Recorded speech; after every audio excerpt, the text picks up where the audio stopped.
I think it's a topic we've discussed before, but it's one that I'm very, very interested in, and I'd like to do it in a slightly different way today. It's a bit of a more focus on methodology and how we attack halachic problems where we don't really know where to start. Okay, the fundamental question we want to discuss today is a halachic one, but also an experiential one, and that is, what is our feeling supposed to be on the Yamim Noraim? Right? Is it, as we grew up calling it in English, days of awe, or most likely days of dread, in which you're terrified and you have to spend all this time in shul, and it's scary and it's intimidating and it's distancing and all these things? Or might it be otherwise? Might it be the case that it's something we're supposed to look forward to? It's an opportunity to feel close to God. It's supposed to be a much more of a positive experience than perhaps we experienced it growing up. This plays out in a kind of interesting question in Chumash, which is there one cycle of holidays, or are there two? Is there something called the Shalosh Regalim, presumably on which there is a mitzvah of Simcha? Now we're talking in halachic terms.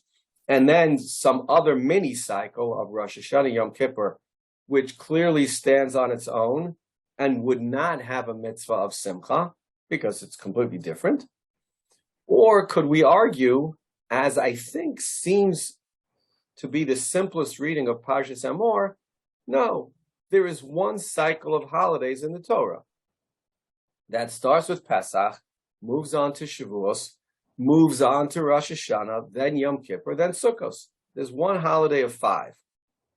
And the way this question expresses itself in halacha is a simple question of, is there a mitzvah of Simcha on the Yamim Noraim? We know there's a mitzvah of Simcha on the Shalosh Regalim.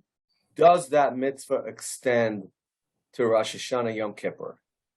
Now, to attack this, one second, Bruce. To attack this, you have to ask yourself, okay, first of all, what's the definition of the mitzvah of Simcha?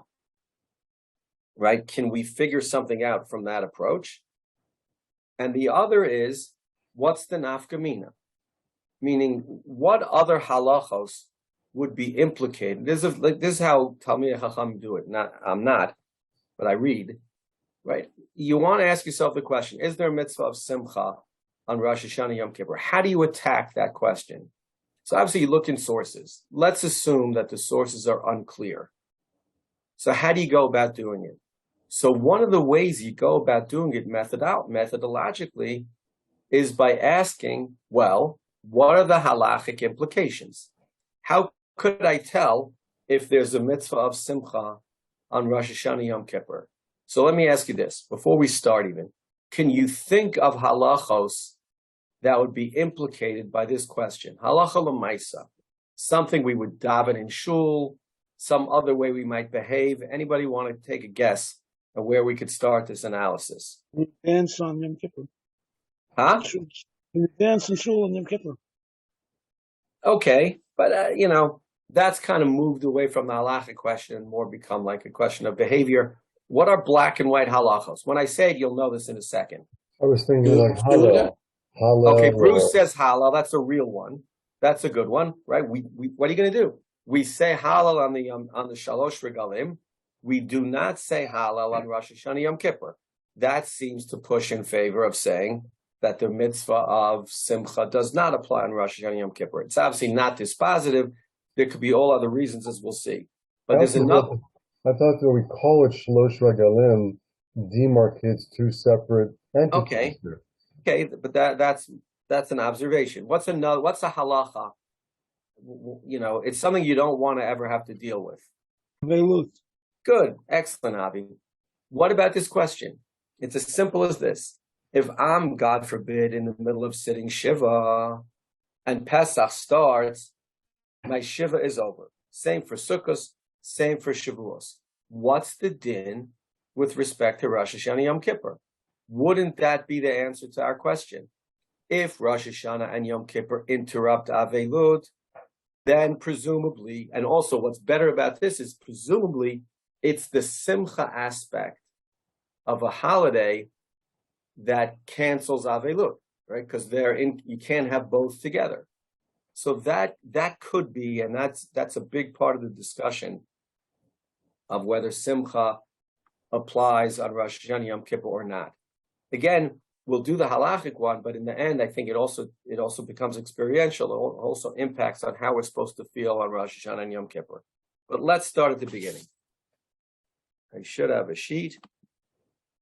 Oh, wouldn't you know it? I do. How good is that? Okay. So first, let's ask ourselves to look at the mitzvah of Simcha, or Shalosh Regalim. So you look in source number 1, in Hilchos Chagiga, the very first parak in the Rambam says, Shalosh mitzvot aseh nitztavu Yisrael b'chol regel mishalosh regalim.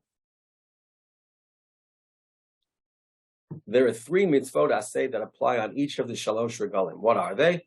Ha'ri'iyah, shenema yira'eh kol zechorcha, ha'chagiga, shenema tachog l'Hashem Elokecha, v'hasimcha, shenema v'samachta b'chagecha. Now the Rambam tells you what each one is.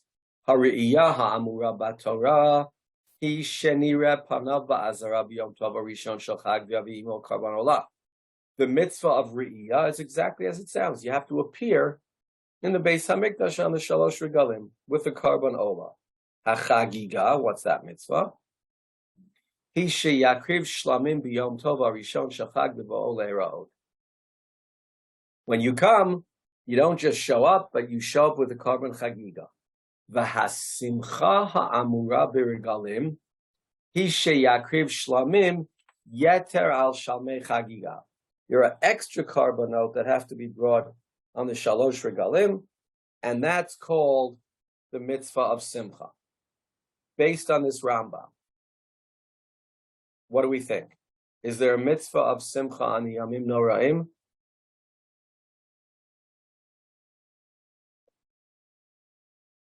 Well, you have to have been listening to guess. No, obviously not. The answer is no, of course not. The Rambam says there are 3 special mitzvot. One of them is Simcha that apply to the Shalosh Regalim. Now, he doesn't say that they don't apply to the Yamim Noraim, but the clear implication is that there's not going to be special karbanot on the Yamim Noraim. And certainly, the idea of bringing a karban shlamim on Yom Kippur is silly, because you have to eat it, and you're not allowed to eat on Yom Kippur. Nevertheless, Rishonim and Achronim were unhappy with this conclusion. The most famous position is that of the Shagas Aryeh, who says, wait a second, are you allowed to cook on Rosh Hashanah? The answer is yes, you can. Why? There's a heter of Ochal Nefesh. Says the Shagas Aryeh, if eating on Rosh Hashanah, or eating because there's a mitzvah of Simcha on Rosh Hashanah, if that didn't exist, we wouldn't be allowed to cook. The fact that there's a heter ochal nefesh on Rosh Hashanah proves that there must be a mitzvah to eat on Rosh Hashanah. And the only mitzvah that could be is a mitzvah of Simcha. Now, it's not just that. That position is supported by an ancient minhag that will seem strange to us, but it existed. Look at source number 2. It's a Ravya, but it could have been any source. Ubitshuvat Mar Sar Shalom Gaon Zatzal Katav. He record Mar Sar Shalom, a Gaon, lived in the 900s, quotes a tradition. He says, B'Rosh Hashanah Omrim B'Shtei Yeshivot. Anybody know what the Shtei Yeshivot are? It's always Surah and Pumbedisa, right? The two main Torah centers in Bavel. He says the minhag in both yeshivot, which means at the time it was a universal minhag. Bein b'tfilah, bein b'kiddush. What did they say on Rosh Hashanah? Listen to this. They would say, Moadim l'simcha, chagim uzmanim l'sason, et yom hazikaron hazeh. That we only say that on the Shalosh Regalim. But he cites the minhag that originally they said Moadim l'simcha chagim uzmanim l'sason on Rosh Hashanah. those words clearly lead you to an assumption, at least, that the mitzvah of Simcha applies. And he explains, Shaharei Eila Moadei Hashem. They're all part of the Moadei Hashem as listed in the Parshas Moados in Emor. Darish Inyanav, V'sof Inyanav, V'yidaber Moshe Moadei Hashem. Right at the end, after the description of all 5 holidays, the pasuk says, "Vayidaber Moshe Moadei Hashem al Bnei Yisrael." Moadei Hashem clearly implies there Rosh Hashanah Yom Kippur, and he says it applies to all of them. A-Pesach, Va'atzeret, Shavuos, V'Rosh Hashanah, V'Yom HaKippurim, V'Sukkot, U'Shmini Atzeret. Okay. So on the one hand, we have a Rambam that strongly implies that the mitzvah of Simcha does not apply in Rosh Hashanah and Yom Kippur because he lists it only as a mitzvah of the Shalosh Regalim. Then we find a minhag in Bavel early on, before the Gaonim even, was to say Moadim l'Simcha Chagim Uzmeim l'Sason, which clearly implies that Rosh Hashanah and Yom Kippur are part of the overall cycle of holidays that include a mitzvah of Simcha. Okay, that's where we start. But really, the whole discussion should depend on the question of Avelut. The question we raised earlier, I think it was Avi who raised it. What is the din with respect to a person who's in the middle of Shiva, who's in the middle of Shloshim, and Rosh Hashanah and Yom Kippur come? What's the din? So we start with a Mishnah in Moed Katan, source number 3. The Mishnah says, HaKover et meito shlosha yamim kodem laregel. A person who experiences the death of one of the Zayin Krovim within 3 days of at least 3 days before Pesach, Shavuos, or Sukkos, batla himenu gzerat shiva. It cancels the shiva. No big surprise. Why not? Because Simcha on the Shalosh Regalim and Avelut cannot coexist. And so the Simcha of Shalosh Regalim cancels the Avelut. Now, if you ask me a question, you should ask, wait, 3 days, don't we paskin, 5 minutes? Right? God forbid if you lose one of the Zayin Krovim on Erev Yom Tov, your Shiva's canceled. Yes. So we don't paskin exactly like the way it's presented the Mishnah. Continues, Shmona, let's say you finished your Shiva, and the 8th day of your Avelut coincides with the Regel, Batla Haimenu Gzerat Shloshim. Right? Then the Regel doesn't cancel your Shiva because your Shiva was already canceled. Rather, it cancels your Shloshim. Why is that? Mipnei Sha'amru, because we say Shabbat Oleh Ve'eno Mafseket. Shabbos counts towards your Shiva and does not cancel your Shiva, which is a good thing because Shabbos falls once every 7 days, and if Shiva is 7, right, you'd never have Shiva if Shabbos canceled it. But Regalim Mafsikin Ve'enan Olim. A Regel flat out cancels your Avelut. Okay? So that's a halacha we all knew. That's the halacha for Shalosh Regalim. Now it continues. Rabbi Eliezer Omer, Mishachara Beit Hamikdash Atzeret Kishabat. Okay, he suggests a side point that Shavuos, after the destruction of the Beis Hamikdash, would have a din of Shabbos. We don't pass in that way. Now we come to what we want. Rabban Gamliel Omer, Rosh Hashanah v'Yom HaKippurim Kiregalim. I think, says Rabban Gamliel, that Rosh Hashanah and Yom Kippur have the same din as a regel, namely that they cancel Avelut. V'chachamim omrim lo k'divrei zeh v'lo k'divrei zel ela atzeret kiregalim. Shavuos is like a regel. Rosh Hashanah v'Yom HaKippurim kishabat. Okay, so we have a machlokes tanaim. What's the explanation? What's the din with respect to Rosh Hashanah Yom Kippur? Anybody know how we paskin? Anybody have the unfortunate experience of being in Avelut, Shiva or Shloshim when Rosh Hashanah Yom Kippur came? Okay, so I'll tell you. The answer is we paskin like Rabban Gamliel that Rosh Hashanah and Yom Kippur flat out cancel your Avelut. Okay? If that's the case, why would that be? There really could be only one explanation.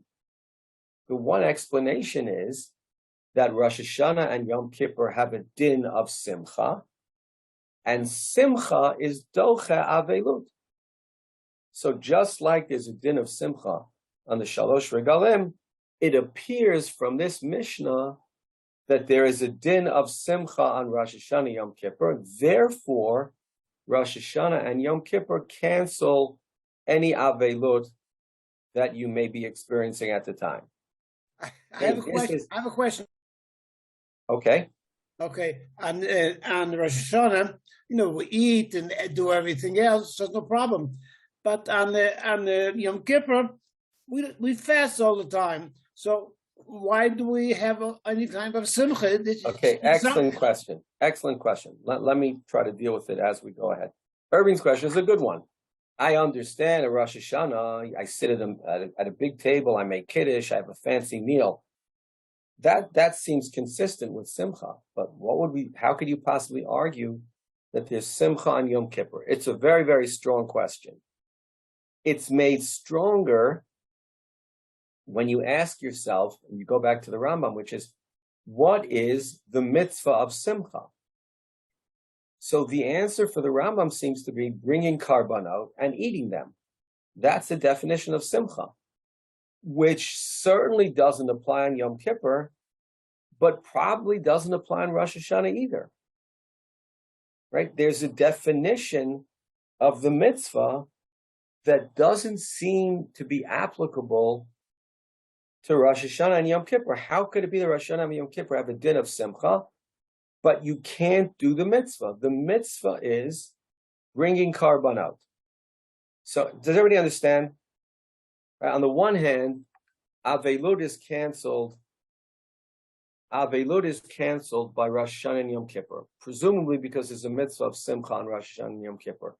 But if the mitzvah of Simcha is bringing karbanot and eating them, that is not done on Rosh Hashanah and certainly not done on Yom Kippur. So how could there be a mitzvah of Simcha? So here, I want to reference or introduce you to, although I think it's come up before, Rav Soloveitchik really took this idea and broadened it and made it like a fundamental piece of his analysis of halachos. Said Rav Soloveitchik, there are two types of mitzvos. The first two types of mitzvot aseh. One is where the ma'aseh ha-mitzvah, the action, and the kiyum ha-mitzvah, and the fulfillment of the mitzvah, are one and the same. So, for example, when you pick up a lulav on Sukkos, in that moment, you're yotzei the mitzvah. The mitzvah is to pick up a lulav. You did it, you're yotzei. But said Rav Soloveitchik, and it comes up in many, many contexts, there's another type of mitzvah, which is a mitzvah where there is a ma'aseh ha-mitzvah, there's an action, it's true, but separate and apart from the action, the purpose of the action is to reach a result, is to reach a kiyum ha-mitzvah. And without the kiyum ha-mitzvah, you're not yotzei. So I'll give you an example. Everybody knows. Sorry. Everybody knows there's a mitzvah of avelut. What do you have to do? You don't wear leather shoes. You sit on the floor. You refrain from a bunch of different things. But what if you do all those things, but you don't feel sad?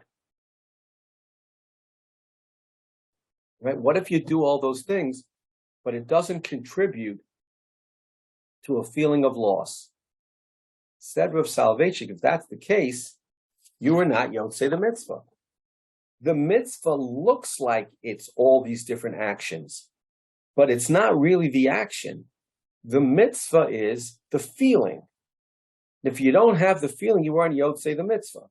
But if you do have the feeling, there may be something to talk about. The Rav thought the same thing about tefillah. Tefillah is avoda shebelev. So it's true, you have to say all these different things. But saying the thing is not the fulfillment of the mitzvah. Feeling as if I'm standing in front of God and I'm interacting with him and I'm worshiping him, that's the mitzvah. And so suggested Rav Soloveitchik, the same thing could be said here with respect to the mitzvah of Simcha on Rosh Hashanah Yom Kippur. It's true. The mitzvah of Simcha is defined by particular actions, bringing a korban, eating the korban. But said Rav Soloveitchik, that's not really the mitzvah. The mitzvah is the feeling of Simcha. The mitzvah is the feeling of connecting to God and the joy of being in his presence. And he said it's possible that you could be yotzei that mitzvah without doing the ma'aseh mitzvah. Right? We don't have the ma'aseh mitzvah bisman hazeh. Does that mean that on Pesach and Shavuos and Sukkot we don't have the mitzvah of Simcha? No, not at all. We have to find another way to generate that kind of joy, to generate the feeling that we are happy. And he thought that could be done on Rosh Hashanah and Yom Kippur, even if the Ma'aseh HaMitzvah was unavailable. And you see that, it's an important rule, you see that Bizman Hazeh in source number 4. Says the Rambam, Perek Vav Halacha Yud Zayin of Hilchos Yom Tov, source number 4. Shivat Yimei HaPesach, 7 days of Pesach, U'shmonat Yimei HaChag, and 8 days of Sukkot. Im Sha'a Yamim Tovim, Kulam Asurim Behesped V'Tanit. All of those days are Asur in Avelot, in Hesped V'Tanit.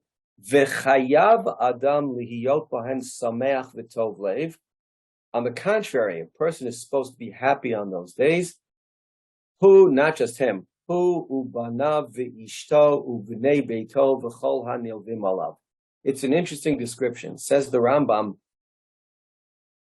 the mitzvah of Simcha is not just I have to be happy, my wife has to be happy, my children have to be happy, my whole household, my workers, anybody I'm in contact with, all of them should be happy. Because it says v'samachta b'chagecha. And now the Rambam gets to our point. Wait, how could we do v'samachta b'chagecha if it's karbanot? Says the Rambam, Afal pi shehasimcha ha'amura kan hi karban shlamim. Even though it's true, this simcha that's being referred to narrowly is by bringing a karban shlamim and eating it in the Beis Hamikdash.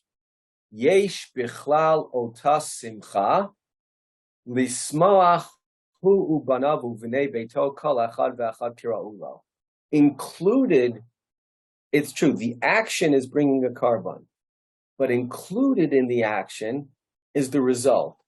And the result is to feel a sense of joy, to feel that you're standing in the presence of God. And then really interestingly, the Rambam continues in Halacha Yudchet, and he makes a practical suggestion. How do you make people happy? He says, Ketzat, haktanim noten lohem klayot ve'egozim migdanot. Children, you should give them popcorn and treats and candies because that's what makes them happy. And women, says the Rambam, they love new clothing. You should buy them new clothing for Yom Tov. And us, ochlim basar v'shotim yayin. We cavemen, we like meat and wine. She'ein simcha ela b'basar ve'ein simcha ela b'yayin. So what are these things? If you give your kids treats, that's the mitzvah of simcha. The Rambam says, give your kids treats. What if your kid wants a new laptop?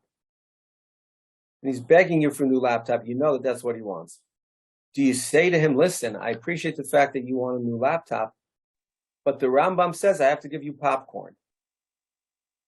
Of course you don't say that, because the purpose of the mitzvah is for him to be happy. It's not, the focus is not on the action, the focus is on the result.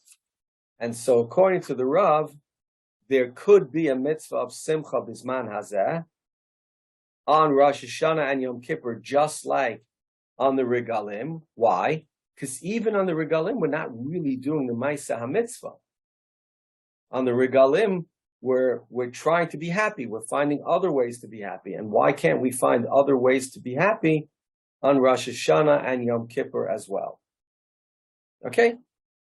So that's the Rav's explanation. There could be a mitzvah of Simcha on Rosh Hashanah and even on Yom Kippur, despite Irving's question. How could there be Simcha on Yom Kippur? We don't eat. The answer is, you're right. We'll find another way. The goal is the feeling, not the Maisa HaMitzvah. Okay, so much for that idea. Now, another methodological point, because I think this is interesting. Oftentimes, you hear people make diukim in the Rambam, and they're beyond us. The Rambam says something in Hilchos Chagiga, and he says something here, and if you look at them together, you can infer from that. Okay, but sometimes the Rambam, if you read it carefully, there's a lot sitting right there, and we can really infer it, or at least I think we can. Go back to the first line of source number 4 of the Rambam Hilchos Yom Tov, Perek Vav Halacha Yud Zayin. Read that first line, and somebody tell me what they see that seems really, really interesting.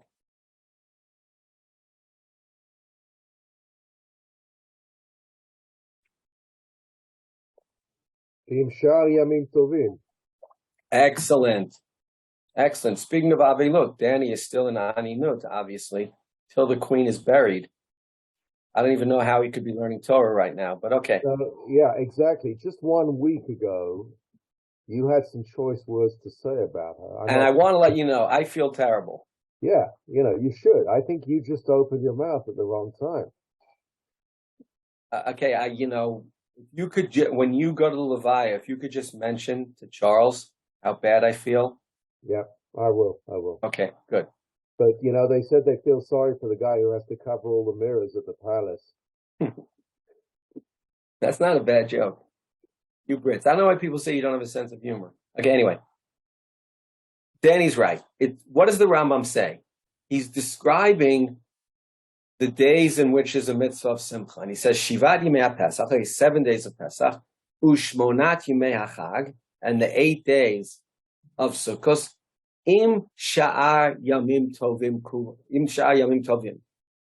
along with the other holidays. Well, what are the other holidays? If the Rambam just meant Shavuos, he could have either said Shalosh Regalim, or he could have said Shivat Yimei HaPesach, Ushmonat Yimei HaChag, Ve Chag HaAtzeret, Kulam Asrin B'Hesped V'Taneh. But he doesn't. He says Im Sha'ar Yamim Tovim. I think the Rambam means to include Shavuos, Rosh Hashanah, and Yom Kippur in this halacha. That the Rambam is strongly implying that they all have a mitzvah of Simcha, and then he explains the mitzvah of Simcha is either done through Karbanot, but if it can't be done through Karbanot, then you have to find another way to do it, like we do Bizman Hazeh on the Shalosh Regalim by giving gifts to our wives and our children and other people in the house. Okay, so that I believe is a wonderful explanation by the Rav of how things can work. It's an answer to Irving's question, right? How could there be a mitzvah of Simcha on Rosh Hashanah and Yom Kippur when you don't do the Maisa HaMitzvah of bringing a karban and eating it? The answer is, you're right. When you can't do the Maisa HaMitzvah, bringing karban and eating it, you can still get the Kiyum HaMitzvah.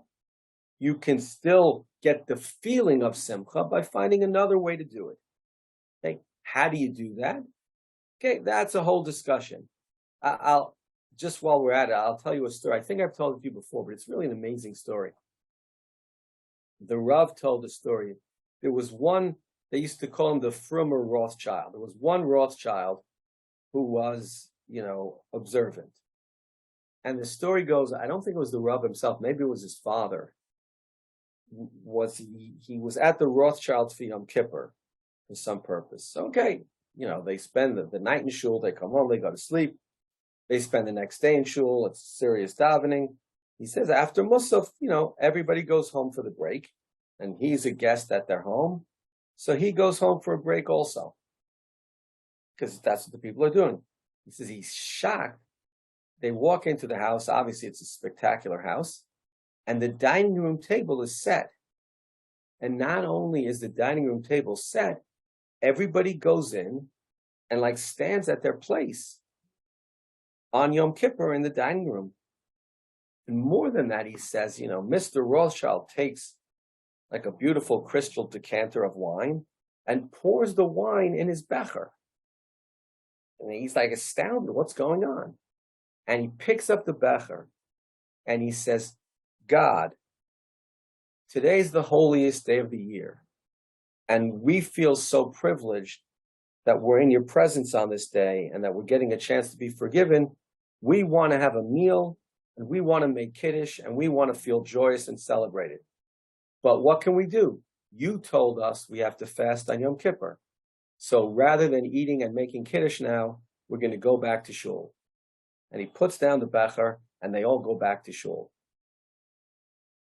What a great moment, right? This is somebody who's playing with the issues we're discussing. What's our feeling supposed to be like on Rosh Hashanah and Yom Kippur? You should know the Brisker Rav fasted on Rosh Hashanah. There's a whole machlokas whether that's mutter or not. We think it's problematic. But, how are you supposed to feel? And these are people on Yom Kippur who, while they were fasting, found a way to be joyous. Okay? Now, Rav Lichtenstein pointed out that the Rav's idea is beautiful, but according to Tosfos, who says in source number 5, Miu nearly, the Simcha Saregel Nami Drabanan. You can't have Simcha Mida Oraisa, because for Simcha, Hainu Bishalme Simcha. Without, the Rav's whole point is you could have the mitzvah of Simcha Minat Torah even without karbanos. Rav Lichtenstein said, yeah, but Tosfos thinks you can't. So now what do we do? So he had another idea, and that is as follows. If everybody's with me, I'll try to explain it clearly. Rav Lichtenstein said, every mitzvah has two components. Or said a different way, he said the mitzvah of Simcha on Yom Tov has two components. One is a separate Ma'aseh HaMitzvah. Right, you do certain things. He says there are mitzvahs, you do certain things. Like on Sukkot, you take a lulav. You sit in a sukkah. It takes place within the framework of Yom Tov, but it's a standalone mitzvah. Meaning, if you didn't take a lulav on Sukkot, it would still be Sukkot. You would be missing a mitzvah. But then he said there are mitzvahs that are not independent acts that happen to take place on Yom Tov. Rather, it's an act that's intended to give color and content to Yom Tov.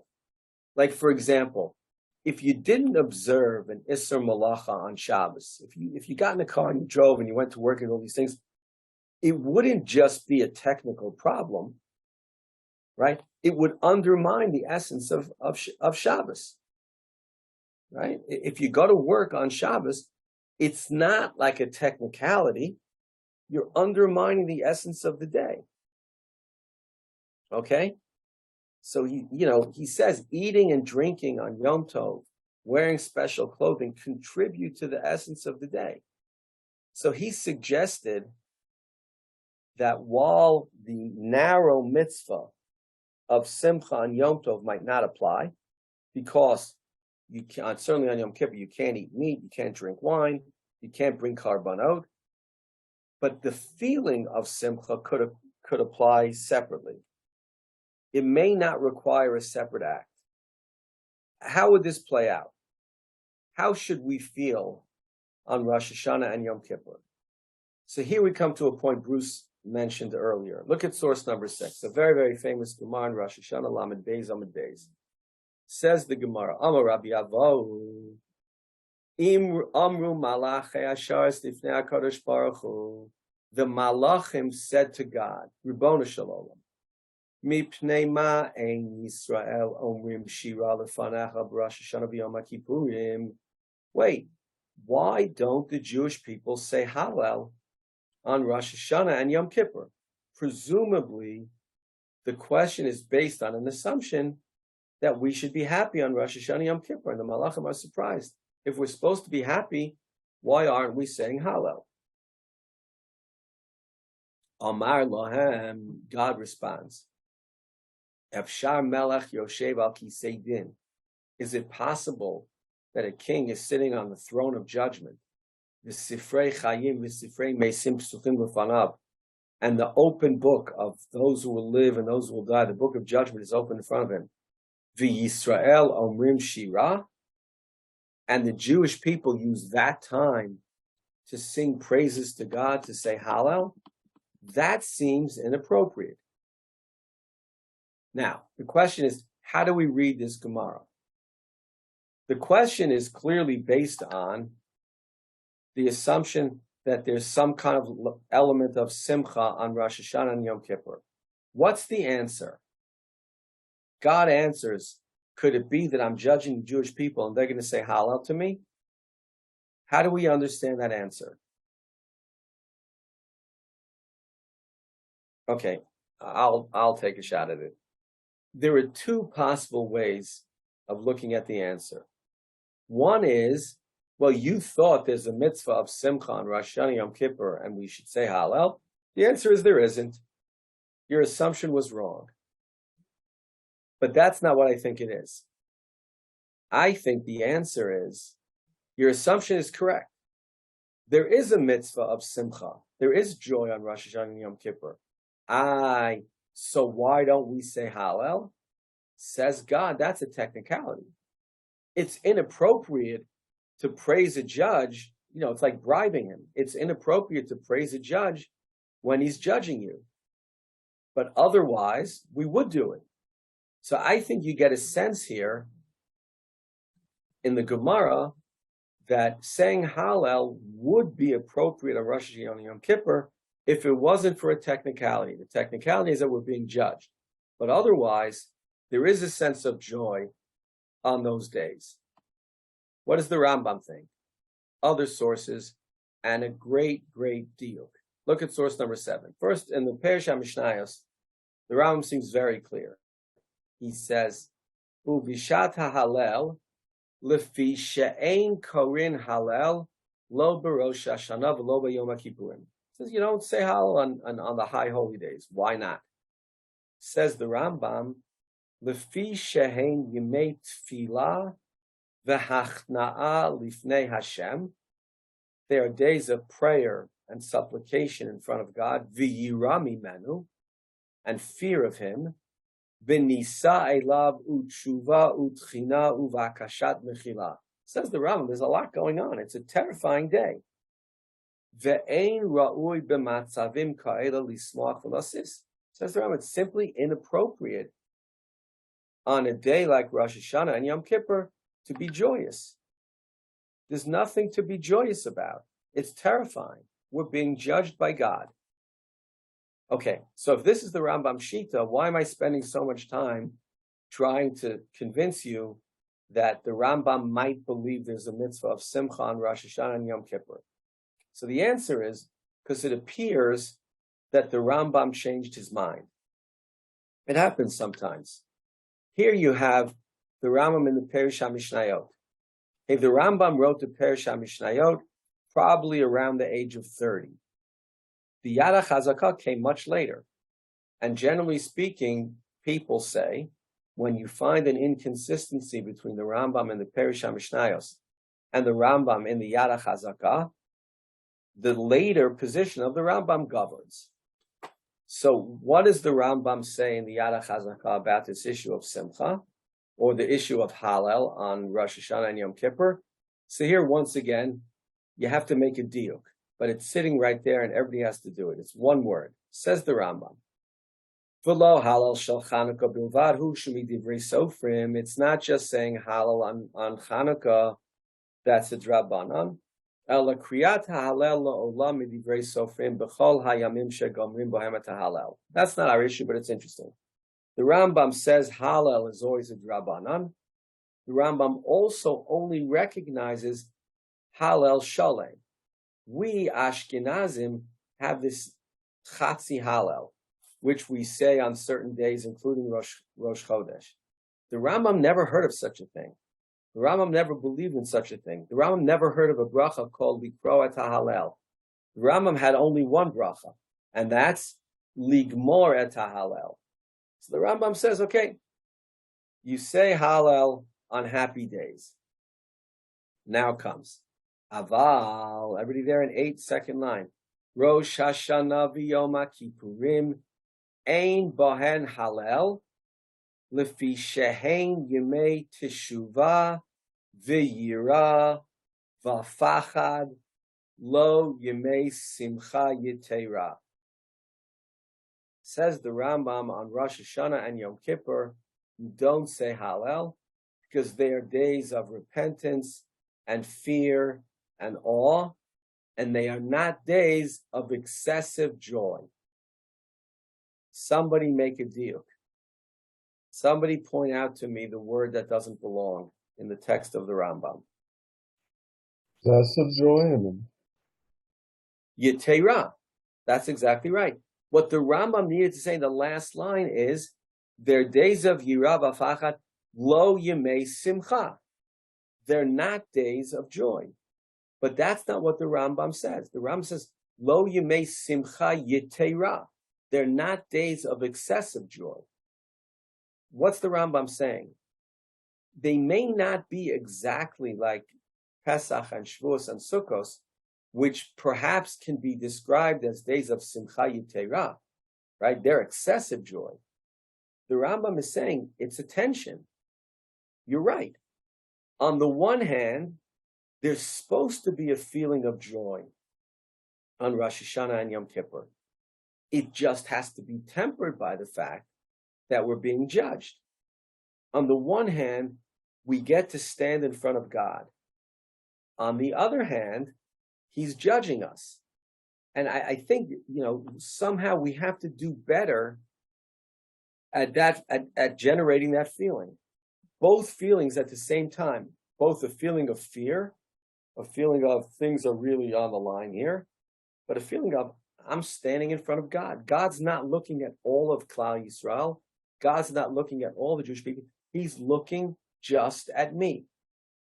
And Rav Amital Zatzal used to quote this medrash in source number 9. Really an amazing medrash. Anybody know what Eliyahu Rabbah is? Whenever you hear a medrash, Eliyahu Rabbah, you should pay attention to it. Because Eliyahu Rabbah is supposed to be things that Eliyahu Hanavi came back to tell certain Tanaim. So, if Eliyahu Hanavi came back to tell you something, you should pay attention to it, because it's probably going to be really, really interesting. And they almost always are. So look at source number 9. It starts with a pasuk in Tehillim. Says the pasuk, Davar Acher, Yamim Yutzaru Velo Echad. God made many, many days, but He kept one for Him. What does that mean? Says the Medrash, Ze Yom Kippurim Yisrael. The special day that He kept is Yom Kippur. Listen to this. Shehu Simcha Gidola Lifnei Mi Sha'amar V'Haya Ha'olam. It is a day of excessive joy for who?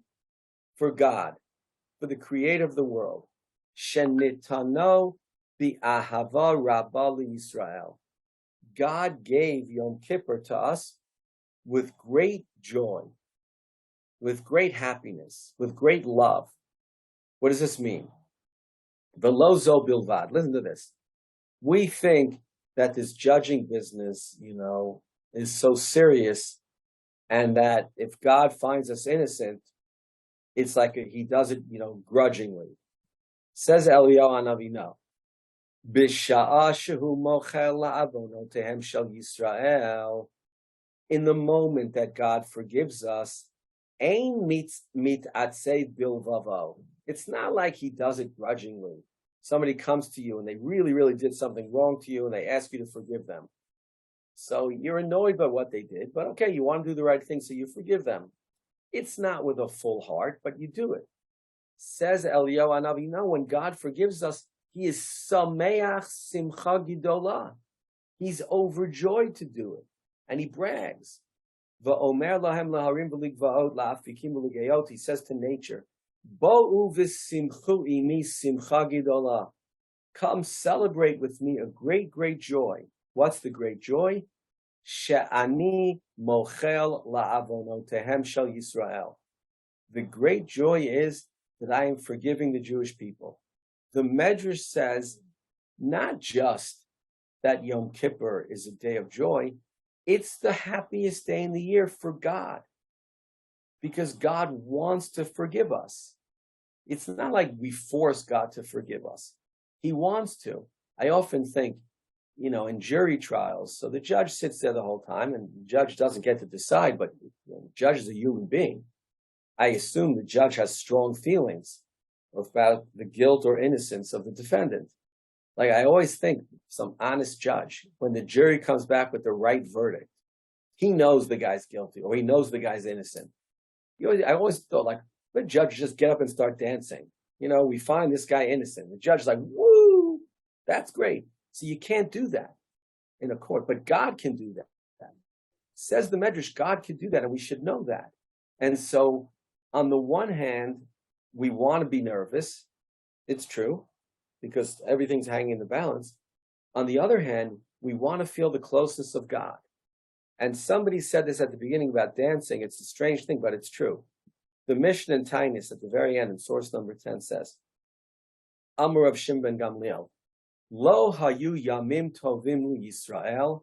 There were not happy days for the Jewish people like Kechamisha Asar Ba'av, the 15th of Av, Ukiyoma Kippurim. So usually this Mishnah gets quoted in connection with Tu B'Av and discussions of why Tu B'Av is such a happy day. But what's Yom Kippur doing there?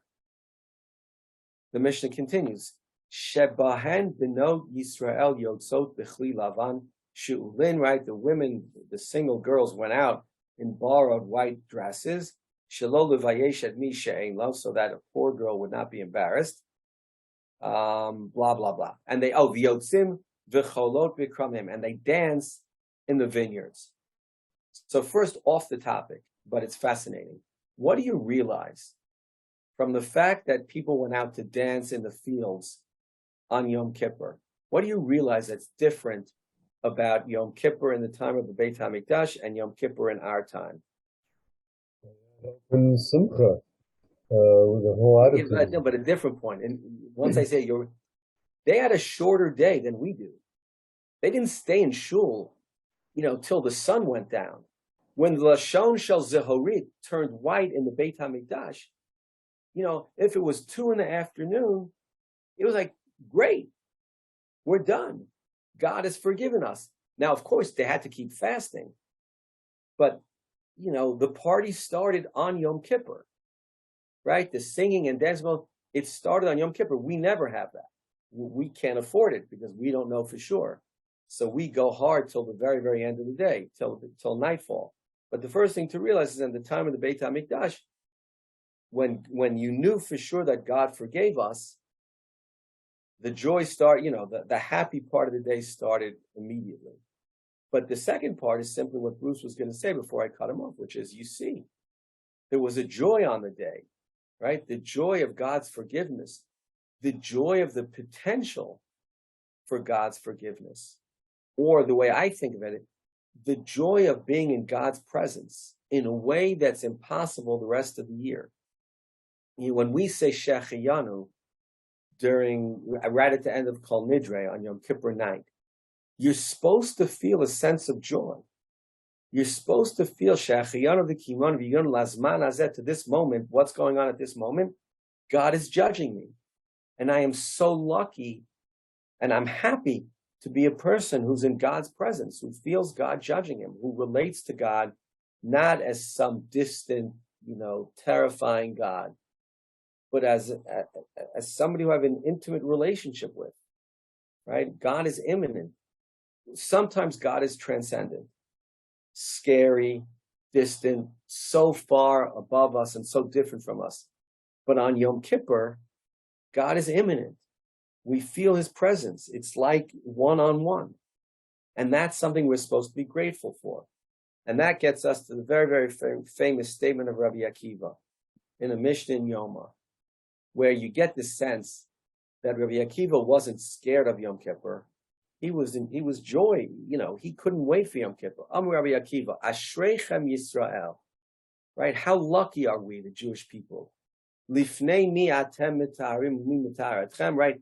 In front of who do you purify yourself and who purifies you? Avichem shabash shamayim. Not some big, scary, intimidating God. Your Father in heaven, right? We see God in two different ways during the year. It's seen most clearly in the phrase Avinu Malkeinu, right?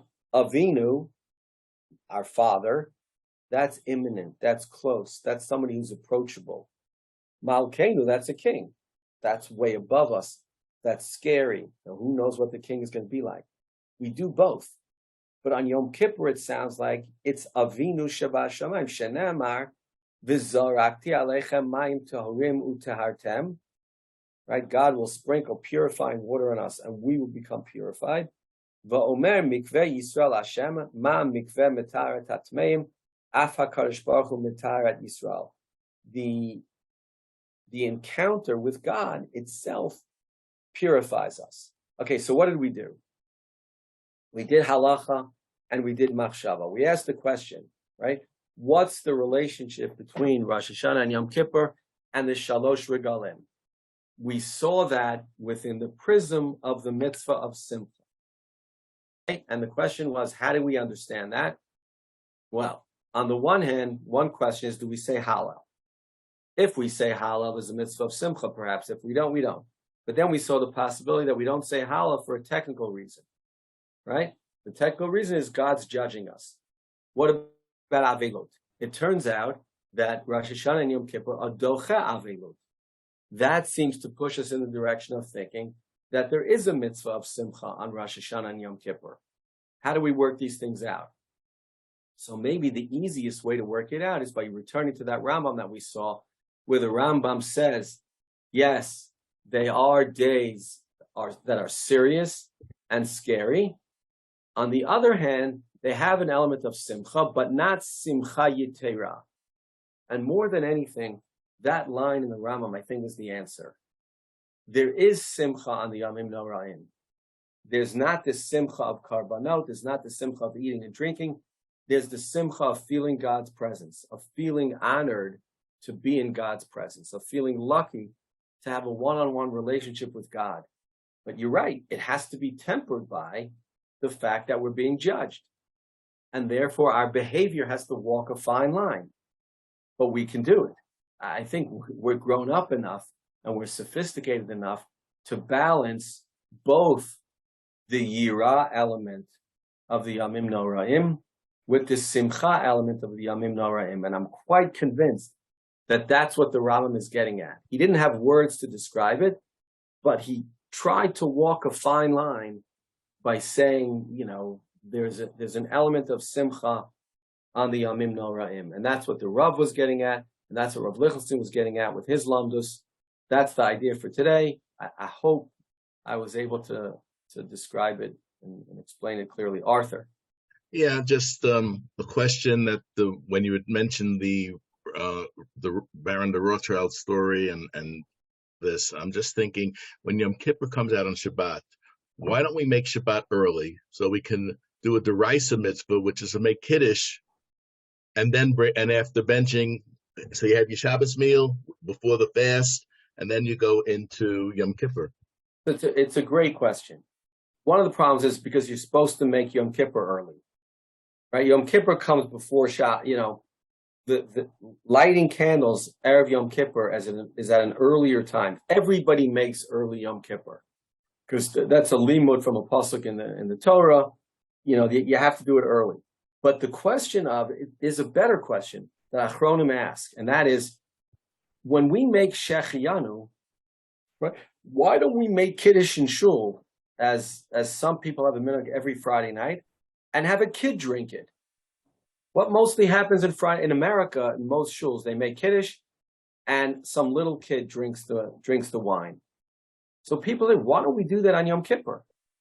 There is a mitzvah of Kiddush, which obviously loses out to the Isser Doraisa of eating and drinking, but that's a question that people deal with. Yeah, but the Kiddush in Shul is not the Doraisa. The Kiddush in Shul is basically because people would eat in Shul. Yes, but if that's all you have, it would be the Doraisa. You're absolutely right. On a Friday night, I make Kiddush at home. That's the Doraisa.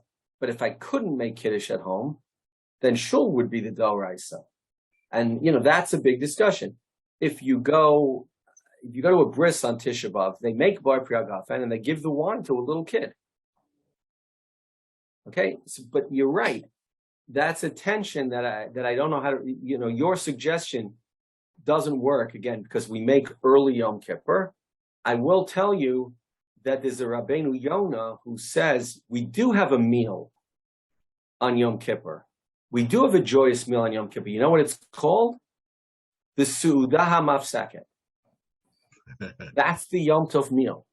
And we have a minhag of using Lechem Mishnah because it's like the Yom Tov meal and making Bar Priagafen as if it's the Kiddush of Yom Kippur. It's not.